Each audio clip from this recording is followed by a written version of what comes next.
Hello, everyone. Welcome once again to the Bass Kayak and Beers podcast on the Paddle and Fin Network. Man, it's been a busy week. Done a lot of recording this week, trying to get ahead of myself.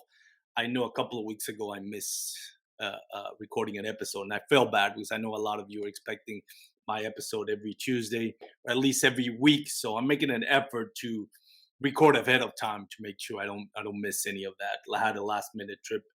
Um, Down to Puerto Rico, as some of you know. But anyways, glad to be back on the podcast.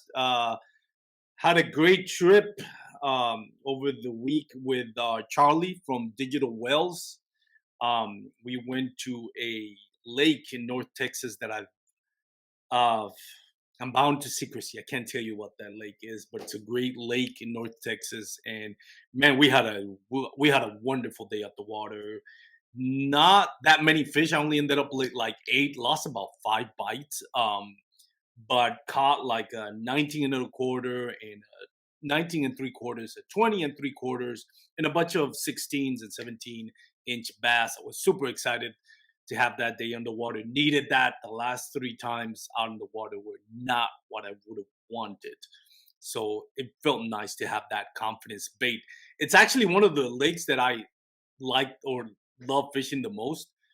But I try not to go there too long because you get spoiled. When you have that honey hole, when you always, you're gonna catch him, you're gonna get a limit.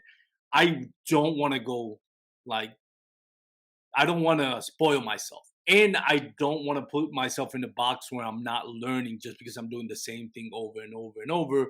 Because there really is no puzzle to put together because I already know what the puzzle is on that lake. So I try not to go too much to that lake. Again, just because I'm still at that stage where I'm growing as an angler. I don't know everything, and there's a lot for me to learn. But I had a great time once again. Um, Started throwing Texas hook swim baits because there's a lot of lily pads or at least stems. They're kind of coming up for spring now. And man, I missed a bunch of hook sets. I think last episode with Cody Milton kind of jinxed me because he was talking about how he hates to throw a Texas rig bait because the hookup ratio is obviously not as good as an exposed hook. But in this case, it was a lot of grass, so I needed to have something um, with like a Texas rig. But man, I lost a lot of bites. I ended up switching to a Texas rig and then a swim jig. So that kind of like hookup ratio went up, but didn't get snagged as much just because those baits don't tend to get that much snag. But anyways, had a great time on the water. Great episode for you today. And I mean this when I say it. I have one of my favorite content creators. And by the way, every time I say I have one of my favorite content creators or tournament anglers, it's true. But in this case, this is truly is one of my favorite content creators. Her name is Tracy Joseph. You might know her as Ola or Old Lady Angler. And if you're listening, I'm not calling Tracy Old Lady. That's just the name of her Instagram account.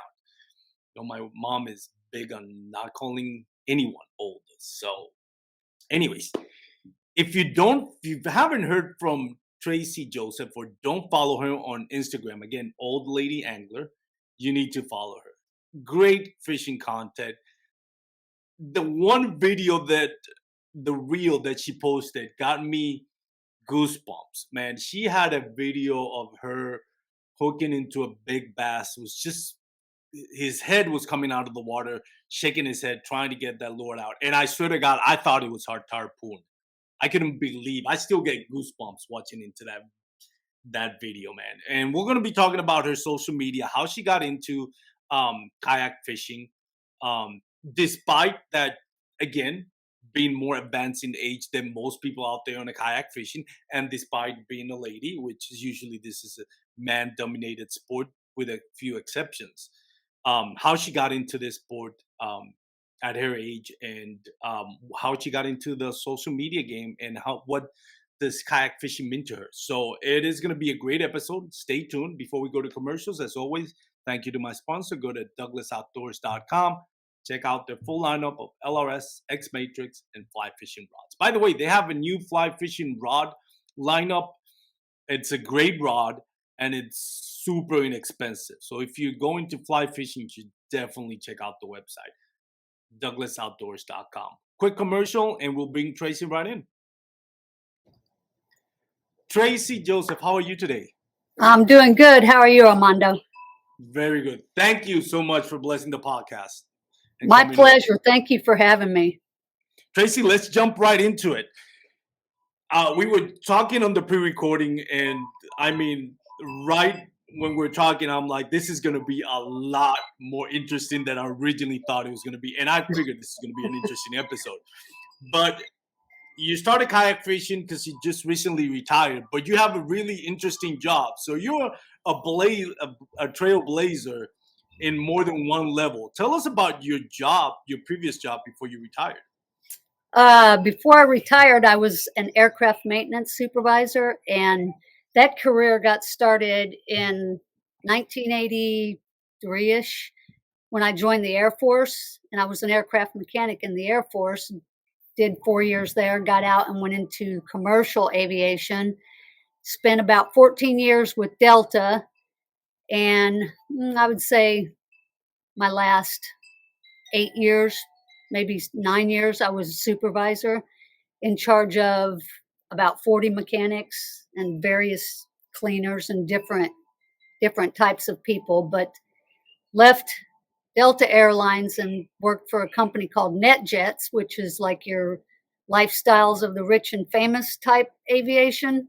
Mm-hmm. You know, little small executive jets. Worked there for a while, and then finally ended up at Southwest Airlines, where I finished out my career and retired a little bit early and moved to Florida. What got you into deciding you wanted to be an aircraft mechanic? I always had an interest in like electronics and gadgets. And when I took my test for the Air Force, I was going in. Actually, let me back up. I was already in the Army Reserves, and I was a medic, a combat medic, and I didn't like it. So I was doing a physical inspection on an Air Force guy who happened to be a recruiter. We were talking about my job, and he's like, well, why don't you go in the Air Force? If you don't like the Army, go get a different job in the Air Force. They'll transfer you over. So that's what I did. And then based on test scores, you get placed based on how you score. So my electronics was good enough, and a position came available for an aircraft electrician. So I'm like, oh, that sounds like a blast. So I picked that and then went about my career. And That's never awesome. never left aviation maintenance. I still hold my certificate to work on an airplane if I chose to do so. Did you really enjoy working or it was something more that paid the bills?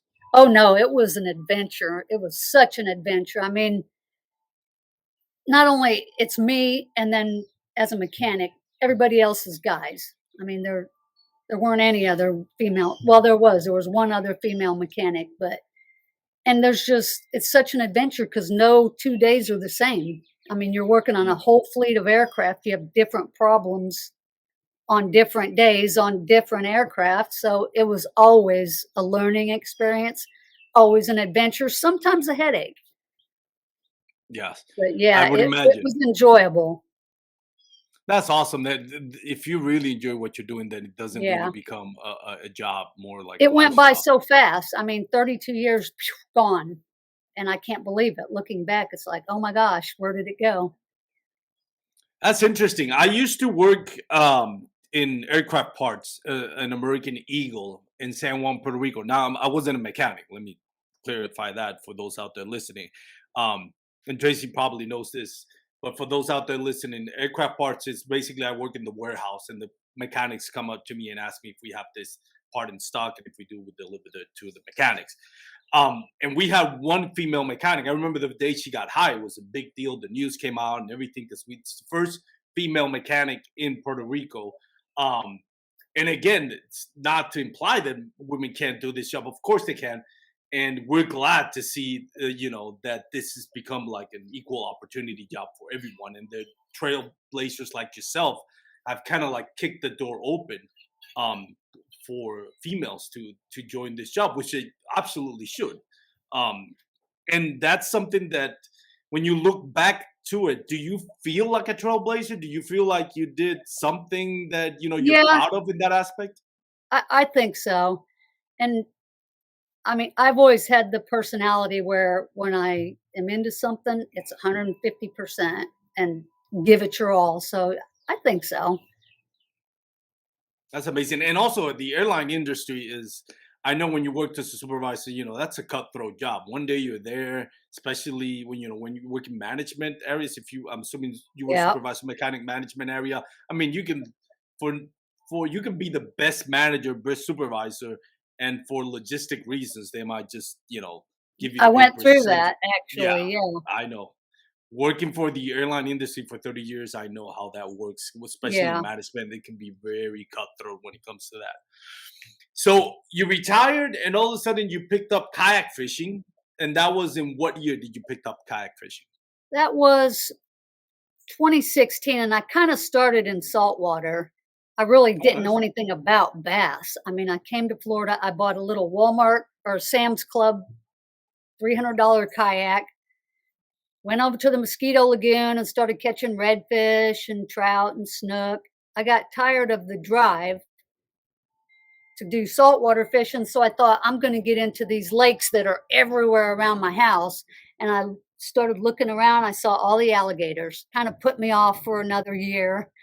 And finally, I just went ahead and got in my kayak and tried not to worry about the gators, and the rest is history. Then I got that first bass, and I'm like, there's no need to saltwater fish. I'm happy with the bass. So And what drew I you? didn't know anything. So what drew you to Go go ahead. from saltwater fishing to bass fishing? What did you love about bass fishing that saltwater fishing didn't offer you? I love the fact that you can target specifically. You target the bass. In the saltwater, you throw whatever and you get whatever. Yeah. But the bass, I love that you had to pick them apart and see what they wanted. It's that same thing. It's something different every time you go fishing. They're going to want something different. So that drew me in there, and just I don't know, catching that fish. It was pure joy, just because you're targeting. I would say, Yeah, no, definitely. I think it's a funny thing when I talk to bass fishermen all over, right? Especially kayak fishermen. Bass fishing is probably one of the hardest fish there is to catch. It really is, and I know what you mentioned when you go saltwater fishing. I've done marsh fishing for reds and trout. You yeah, throw in the lure, you never know what you're gonna get. I mean, you can get anything. Granted, you yep, could get different things in kayak fishing when you're fishing for bass. I mean, you can get a crappie, you can get a bowfin, or depending where you live, you can get a snakehead and stuff like that. But it's not that that wide open, um, right, and right, like it is in saltwater fishing. And the fact that it makes it harder to bass fish, for whatever reason, as humans, we just enjoy it. We're like, yeah, give me the hardest thing to catch. That's what I yep. want to do. It's that does challenge, does and like I that said, it could change the next day. What your Yeah. technique will have to totally adapt, and I love that. So I can gather by this you don't like to take the easy route at all No, in your life. Never. nope. That's awesome. Props to you for that. Now, when you started kayak fishing, were you disappointed there were that many that female anglers out there? Was that something that frustrated you, or were you like, or did you Really, get the the reason feeling I like, started my go ahead. the reason to show my sister, because she's a huge bass fisherman. She was bass fishing long, thought about it. And so I started the YouTube so she could tune in and see what I caught. And it just took off from there. People started looking at the videos and subscribing. And before I knew it, I had 1,000 people. And I had no intention of sharing with anyone except family, really. But yeah, I didn't really, I mean, I wasn't going man, woman, fishing. That my concentration was on catching the bass. And but lately, the last few years, I can definitely say that I would love to see more women doing it just because it is so much fun. So much fun. And I think women might be a little better paying attention to detail. So maybe they'll be better at it when we get a little more, women out there doing it. Oh no, I totally agree. Women are, I mean, my wife is very detailed oriented versus I'm Hmm. not, and I can totally see that being translated. Somebody tells me something, I may forget 5 minutes Yeah. later, but I tell my wife, since she always remembers. And I can't tell you the amount of times I'm like, where you been? It's like, I told you I was gonna get my hair done. But if I tell her, hey, I'm going fishing 2 weeks from now, she'll remember Yeah. exactly that I told her. So yeah, I can totally see how that would work as an advantage and lessen the learning curve, just because you're very attention to detail on that. Yep. What has been what have you gotten out of kayak fishing now in your retired life that you didn't have before, that you gravitate towards, keep doing it and keep growing? And I'll tell you what really got me in the kayaks. I used to be a marathon runner. And I mean, I've run thousands of races from 5Ks all the way up to full marathons. And right after I retired, I got diagnosed with an autoimmune disease, and there goes my running. I completely stopped the next day. So I had a huge void. I'm like, what? I'm used to getting up and running 10 miles. I didn't know what to do. And that's when I thought, I like to fish.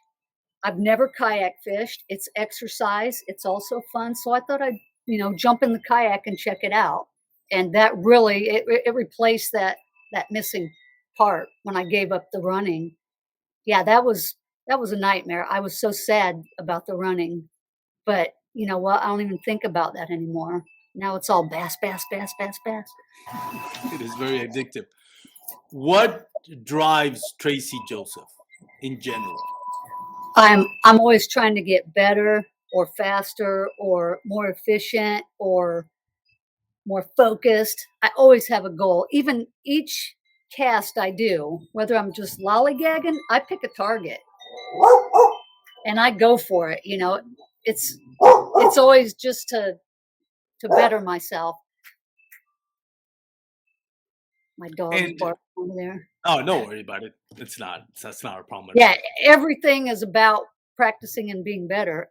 Don't get me wrong, I have fun. That is my fun. What Why kayak fish? Why not stick to a boat? Why do something that's even harder and it's more physically challenging? That's it right there, that physical challenge. I love that. I did buy a boat back in 2017. It was just a flats boat, a Ginu. Had it for, I put approximately 6 hours on that engine. And I'm like, you know what? I don't want it. I want my kayak. So I sold the boat. It's What it's all kayak do about you that use? challenge. What kayak? Yeah. I have a Native Slayer Max 10 right now. I started in a Weber from Sam's for about a year, and then I went into a Slayer Propel 10 for about 5.5 years, and then I just got the Max a few months ago, 6 months ago, I guess. And that kayak is, correct me if I'm wrong, that's around the 70 to 80 pound ratio as far as Yeah, the weight on it's it. 74. 74. Hmm. How do you like, do you have a trailer for it? Do you throw it in the back of your pickup No, on top of your car? pickup, and I just have the sidekick or the boondocks, they call them, similar to the boondocks, but I hang it off the back of the truck, put the wheels in, lower her down, and then wheel it to the water.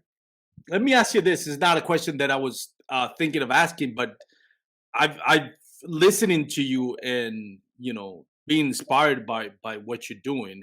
I have to ask, for somebody that's within your same generation that retires and is looking to keep their life active, kind of like longevity.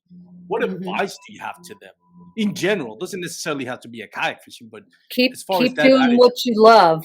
Keep active. Get out of the house. Get out of your chair. Get outside.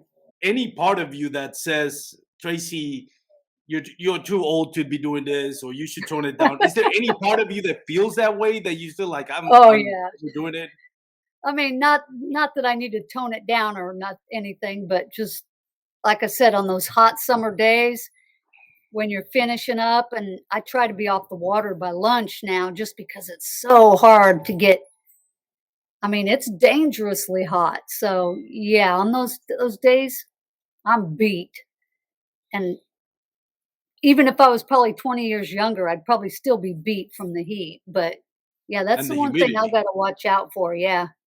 It's killer down here. I came from Texas. I had been in Texas for 24 years, and it's hot there too, but this humidity, Yeah, yeah, it's it's tough. it's funny because I have friends in Colorado that ask me, "It's like, how do you like the humidity in Texas?" I'm like, "I'm from Puerto Rico. Texas is a desert to me." Yeah. But everybody else is like, "Oh, it's very humid out there." It's not when you come from a Caribbean island. Yeah, That's no, humid. Texas has nothing on the Yeah. east. And definitely, and we have gators, but not as big and as plentiful as you guys over there. Yeah, they're bigger And than you my kayak. yes, and you touched on it. Do you ever feel scared that when you're Mm, out there on the water, you see those big gators, you're like, no, but I just came back from a camping trip from down south, and I was fishing along the bank, and I looked over, there was a gator that was at least 12 feet. And I looked at my kayak and I looked at him, and I'm just like, I'll go around the long yeah, way. And he was gigantic. But no, they've never been a problem. And I do carry a pistol with me. Not that it's going to kill anything, but I think if someone gets aggressive and I have to pop a few, they'll turn around. But I've yeah, never even pulled it out of my pocket. They've never bothered me. And that was my yeah, biggest fear. yeah, and that's it. You usually don't bother you, and even but it's just, and I always say that it's one of those things where like I know that it's probably not gonna attack or do anything to me, but just the fact that it's based on his decision and not Yeah. mine, that is kind of Yep. uneasy. Like it's Yep. under their terms, and And that you've that seen those definitely. videos where that one gator comes charging out of the brush and lambs the kayak. Oh Oh no, yeah, I saw that video. man, that That was so was in Florida scary. too. Yes. Yes, it was. Well, I'm glad you haven't experienced anything like that. No, we'll You knock on wood. you mentioned that you started your YouTube channel as a way to getting send videos to your family and all that. Now that it's out there and you've grown in your social media content and your audience, how has that changed? Do you just keep doing videos for your family, or now have you kind of got a conscious decision to make it more entertaining for viewers? I do them for me, really, because it may sound corny, but I go back and watch just because I get to relive all Mhm. that excitement again. But I think sometimes I do videos based on what subscribers might ask for. They'll ask me certain questions, and I'll go ahead and answer them in the video, or I'll go fish with subscribers, or I'll go camp with subscribers, people that I've met. I mean, it's a good community for the most part. And yeah, the videos are more for me, but So, are you taken back with the reaction? Like, I know you mentioned you were kind of surprised, but do you feel pressure now to perform as far as video content creation? I don't think so because I go fishing a lot where I don't put out videos. But if I catch something really special, I do want to share it with all the subscribers just because I got a lot of people rooting for me and cheering me on, and I appreciate that. But not every trip is a video trip.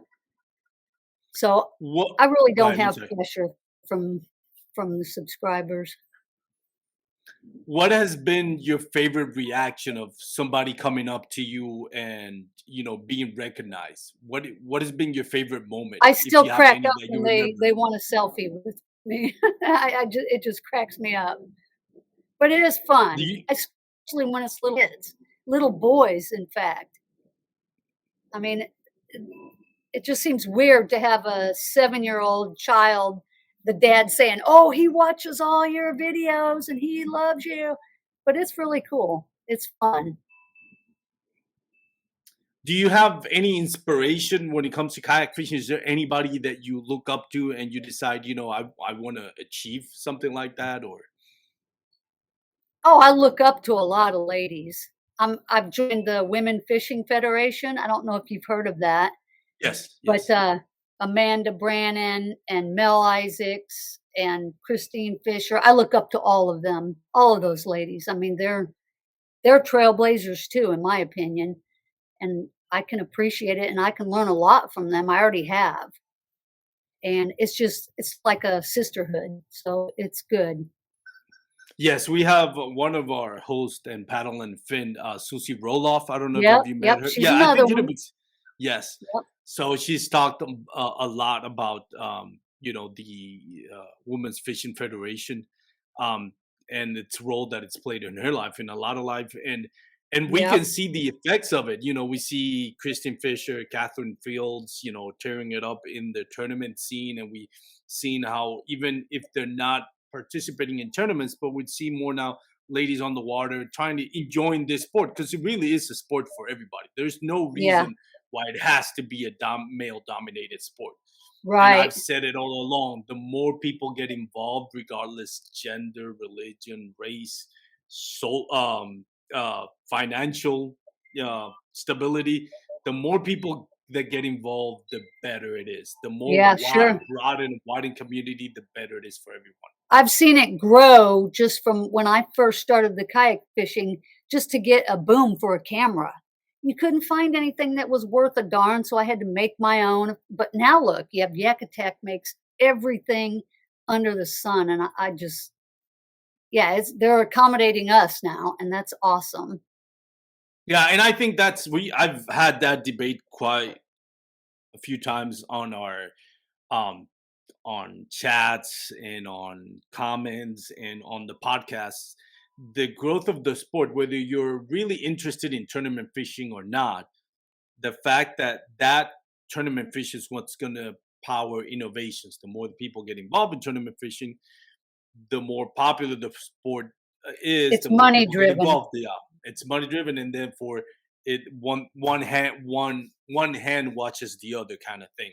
Yeah. Um, in For you, Tracy, is tournament fishing something that you've done before?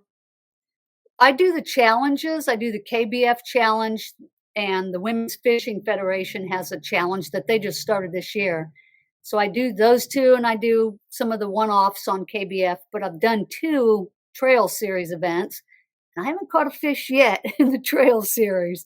So that's going to be one of my next goals is to get a limit at least, And both of those tournaments, one there was a tornado, and on the second one it was like 32 degrees. So I'm gonna pick a spot where I got some decent weather at least. But yeah, I Um, need to catch a fish. yeah, we wouldn't be surprised at all to see you holding out a big check, one of those big checks at the end. I wish. And we certainly wish you the best on that aspect. As far as your social media, where can people follow you, Tracy, if they were interested in getting to know more about your brand? Probably the best place would be YouTube because I put the most content there and it's full length videos and I don't hold anything back. I'm pretty much, if you watch my videos, you know me. Then I also have Instagram. I post there a lot. And then I started a TikTok just, oh, I guess back in November or something like that. It was that video that you liked, the one that gave you goosebumps. Oh my God, yeah, I I'm threw about that to up share with on, everybody. I put that on TikTok. Just, I didn't even have an account. I'm like, you know what? Maybe I can get some TikTokers to come over to my YouTube. So I put that on TikTok. The next morning, my little sister called and said, "Hey, one of my customers just came in and he said he had a video for me to see." He said, "Look at this." And she watched it and she could recognize my voice. And she goes, "Is that you? Is that your TikTok account?" I said, "Yeah, it sure is." That video was at 1 million the next day, I bet. overnight. I'm surprised in Instagram doesn't have more views. Yeah, my The Instagram, for whatever reason, it's kind of just ho hum. But Yeah, it TikTok, is. I have several Yeah, over 1 million. Mark Zuckerberg controls too much. I think I'm Maybe not a big so, fan of. maybe Yeah, so. But for those out there, and I'm going to try to share this on our for those out there that watching the podcast on YouTube or in on our Facebook. See if I can get it here. This is an That's the amazing. video. That is amazing. I really thought. Look at that. That still gives me goosebump. I really thought that was our harpoon. When I first saw this, and this is the first video I saw of your account. It came up on my feed. I'm like, there is absolutely no way that's a bass. That is an absolute. How big was that bass, by the way? Just under 8 pounds. Really? I You could had have the told me. camera. I had started another GoPro. I added it, and it's down at water level on my kayak. So as soon as that fish broke, the camera, I don't know, for whatever reason, it just made it look giant. It looks like a 20-pound bass. And look, if you would have told me that's a 30-pound bass, I would have said, "Oh yeah, that's totally a 30-pound bass." And again, only 6,000 views. Like I've watched it 6,000 times. So trust me, that number It's is at wrong.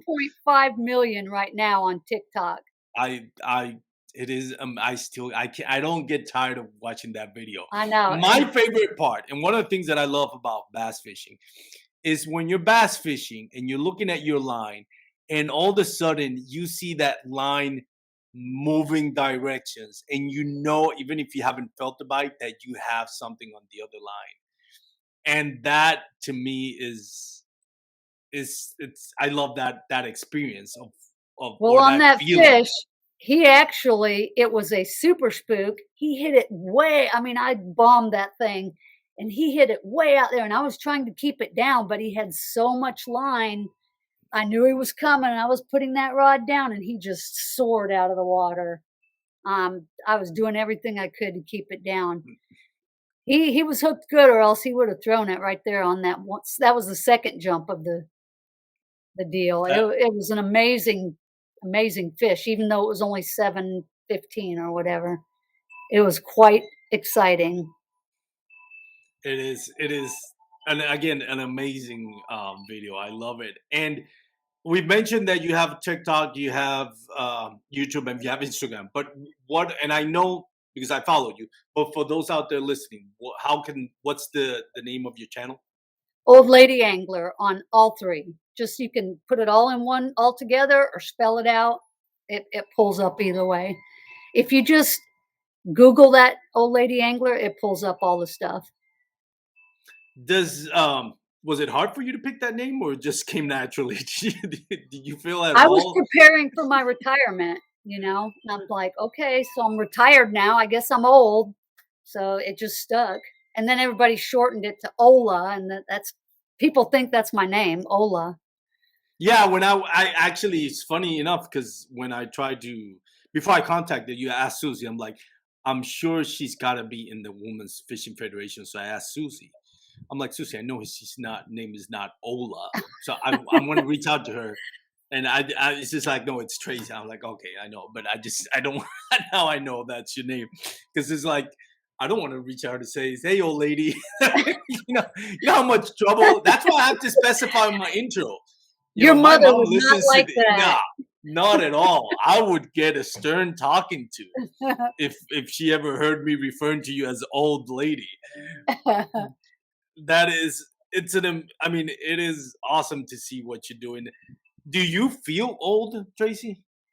No, not really. Like on this camping trip I just did, I felt like a kid again. I was in a truck top tent and it was like being a kid again, all Let me alone. ask you this, and I know this is personal, so if and I apologize, but are you married? Do you have kids, grandkids? I'm married. I have a stepson, no grandkids. Okay, and how does your husband feel about you going? Does he go with you, or this is just Nope, something I you go guys are? solo. Oh, my battery's running low here. I don't have my Well, I'll if it, we'll try to we'll go as long as we can on this, and hopefully we'll be able to wrap it up before the battery goes off. And again, you're welcome to come back anytime, Tracy. So let me ask you this: does your husband What does your husband think about going to lakes where there's crocodiles, alligators, or whatever it No is? worries. Does he even interested in bass fishing? Nope, not at all. Was he surprised when you decided that you wanted to pick up this new hobby No, and not lifestyle? really, because it's an outdoorsy thing. It's right up my alley. I'll say, see you in a few days. No, I don't say few days, but I'll just say, see you this afternoon or whatever. I open up my computer and I put a push pin in the lake that I'm going to be at, and I leave it Yeah. open in case something happens. That's exactly where I'm at because I go alone and I go to the national forest and I go down to the Everglades and all over. You know, I I got the Everglades next week, and then the following week I'm going to Lake Fork for the Women's Fishing Federation yearly event. Oh, that's gonna be here at Lake Fork. Yeah, so Well, that's for 4 or 5 days, and then from there I got a month on the road, just the Buffalo River, different rivers and springs throughout Missouri, just traveling and oh, fishing. Buffalo River is amazing. Yeah, oh, I had a blast there 2 years ago. Oh, I love that place. So many smallmouth. Well, I might go to Lake Fork and just so I can take a selfie with you. Is that okay? I I would love it. I am not gonna interrupt what you girls are doing over there. I just want to go there and take a selfie with you. I would love it. Are you That's close to awesome. Lake Fork? I'm 2 hours away. I'm actually going to Lake Fork tomorrow. A friend of mine is getting married. He loves fishing. He doesn't have the time to go fishing, but I told him, what do you want to do for your bachelor's party? He says, like, man, let's just go fishing all day. I'm like, all right, I can do that. So we're going to Lake That'll Fork work. tomorrow to go fishing. Yeah. That'll Have you work. been to Lake Fork before? Never. I lived, in Dallas for 24 years and I never bass fished there. I never fished. Not until I Really? fished as a kid, with my dad and my siblings, but serious fishing, I didn't do that till I got here. That's crazy because you lived in Dallas where it's like bass capital America here. Yeah, knowing what I know now, I would love to go back and, have a do-over on a few years. How long have you and your husband been married? Since 2007. Does he still like now after obviously uh what a decade and more of being married, is he still surprised at you at the energy that you have and your No. adventurous spirit, or did he knew that straight from the beginning? Yep, this is me from the time I was, itty bitty. Always on the go, always outside, getting dirty, injuring, falling, cutting myself. Never took it easy. That's awesome. So I know your battery is going to run out, and I want to leave on a high note. So let me ask you a couple of quick rapid questions so people get to know Okay, you better, Tracy. sure. First of all, if you couldn't fish, I'm sorry, for bass, what other fish would you be choose? Redfish. Redfish. If you only had one lure you could use, what lure would that be? Ooh. For Right bass in this now, case. Yeah. right now, it would be the tiny child. Tiny Child, tell us about that one. I'm not familiar with that It's a one. Ned rig, Oh the yes, the yes. TRD that's on a tiny hook Yeah, and with the wacky weight in the bottom. yes. No, that's That my favorite one. that is killing it here for me Yeah. recently. On grass lakes, oh my god, that is Yeah. I've the first time I watched it, I think it was Fluke Master, and I thought he called it the Child's Play rigs, and then I saw I think Wired to Fish, and I think they called it the Tiny Rig. So I know it's gotten a lot more popular in the last couple Oh of my years, but gosh, yeah, it's killer. it is. It is that thing. It's let's not say too much. I'll probably edit that out just because I know it's still a secret, but it is does cat. It's a fish Okay, cat. my other favorite lure is the one I just caught my PB on. That's the Stanley wedge. I've been throwing Stanley wedges since I started bass fishing. And for That's a those out there spinnerbait. that that's the spinnerbait. Okay, what is your personal best? That's a nice segue. 11 pounds, 1 ounce. And wow, and length? She was 26 and a half. That was last month. Wow, 11, 26 1, and a 26. half. Her mouth was just, I could put both hands like that right down her throat. she was so old. She had brown inside of her mouth, but fought like you wouldn't believe. Unbelievable fish. I Did you can't believe she stayed pinned because I tried to lip her twice and she just went nuts because she wouldn't fit in my net. let me ask you this. This is probably a stupid question, but I don't know why. It just makes sense in my mind to ask this question. You say you saw the fish and you saw, you noticed she was old. Was there any connection that you felt? I know this is kind of stupid, but Yes. like two old gals look fighters. Was there any like synergy Oh, there? there really was, and I just treated her as gently as I could, and I let her sit in my net with some, the water so she could breathe. Because I just was thinking all that that fish has gone through. She had scars and a busted lip and chunk out of her back, and she's got to be 20, 15 years old or so. So I was just trying to imagine what that fish had been through, and yeah, I really take care of those big ones because they deserve it. Do you saw a little bit of yourself in that, being Oh, battle absolutely. scars Yes, and going through some? 100%. You see, there's no substitute for that. There No. really is not. That's a feeling that nothing can match and take away. That's Yep. beautiful.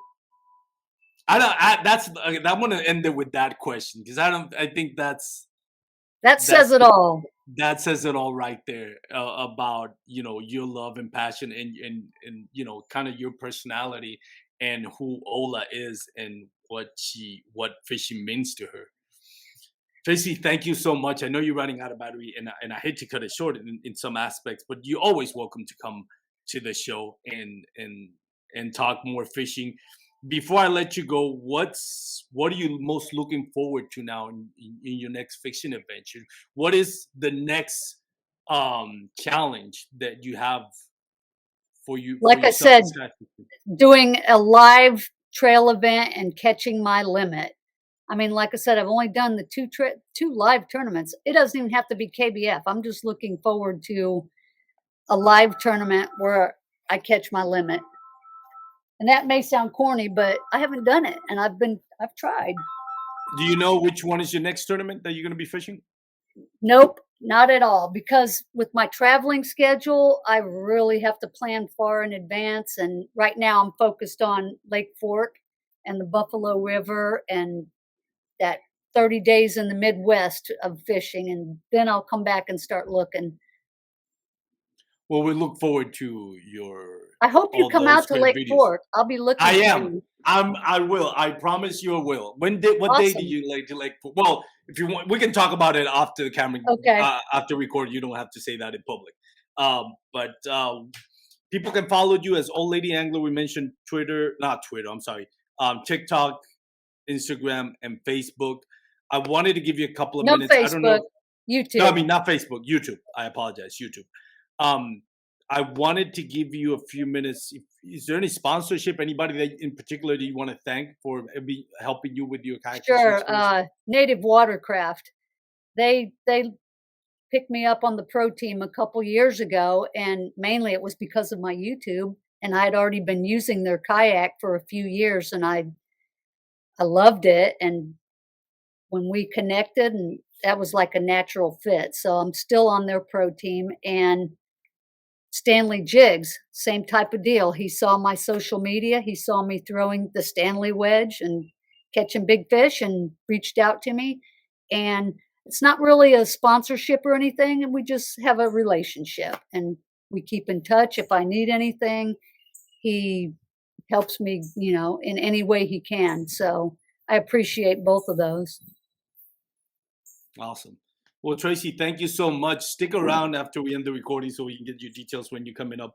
But again, thank you for blessing the podcast coming up. Like I said, I'm a huge fan of what you're doing. I can't wait to see your journey. I really hope you get to record some of those videos of your journey, both Oh, I will. Fort Worth, in 30 days in the Midwest, Arkansas, Buffalo River, all that in Missouri. That's going to be amazing content, and I really look forward to seeing that and sharing it with the rest of the world. So thank you so much, Tracy. I really appreciate it. Thanks for having me on. I Well, appreciate it. my My pleasure, my honor. And for those out there listening, remember if you're going to be on the water, please wear your PFDs. If you're going to have a couple of beers while you're on the water, please drink responsibly, stay safe, and make sure you get back home to your loved ones. If you've made it this far on the podcast, remember go check out my sponsor, DouglasOutdoors.com. Have a great day, everyone.